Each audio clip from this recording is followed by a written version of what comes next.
Alright, I know that you're tired of hearing it, but how about this one last time? All those tiny rooms in all those cities, going from one city to another, from one cheap rented room to another, terrified and sickened of what people were. It was the same any place in every place, thousands and thousands of miles spent, looking out the window of a Greyhound bus, listening to them talk, looking at them, their heads, their ears, the way they walked. These were strangers from somewhere else, lifeless parallel perpendiculars. They drove the blade through my gut, even the lovely girls, with guile of eye, with the lilt and magic of their bodies, were only a down payment on a mirage, life's cheap trick. I went from room to room, from city to city, hiding, looking, waiting. For what? For nothing but the irresponsible negative desire to at least not be like them. I loved those old rooms, the worn rugs, the walk down the hall to the bathroom. Even the rats and the mice and the roaches were comrades. And along the way, somehow I discovered the classical composers.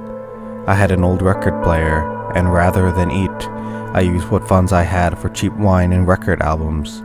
And I rolled cigarettes, smoked, drank, listened to the music in the dark. I remember one particular night when Wagner really lifted the ceiling off my room.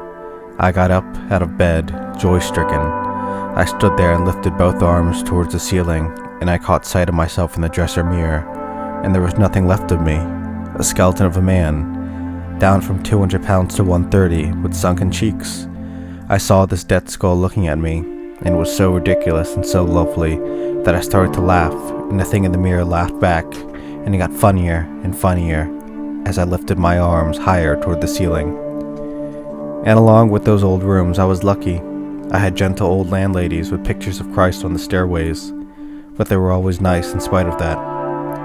"Mr. Chinaski, your rent is overdue. Are you all right?" "Oh yes, thank you." "I hear your music playing night and day. You sit in your room night and day with the shades pulled down. Are you all right?" "I'm a writer." "A writer?"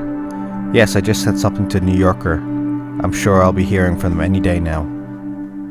Somehow, if you told them you were a writer, they would put up with all sorts of excuses, especially if you were in your early 20s. Later on, it was a hard sell, as I was to find out.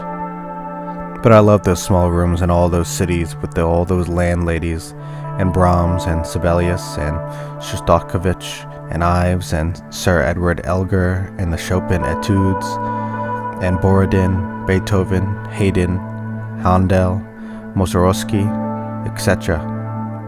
Now, somehow after decades of those rooms and half-assed barren jobs, and after tossing out literally 40 or 50 pounds of rejected manuscripts, I still return to a small room here to recount to you once more the wonder of my madness then. The difference now being that while my writing hasn't changed that much, my luck has. And it was in those rooms, in the half-light of some 4 a.m., a shrunken man on the shelf of nowhere was young enough to then remain young forever. Rooms of Glory.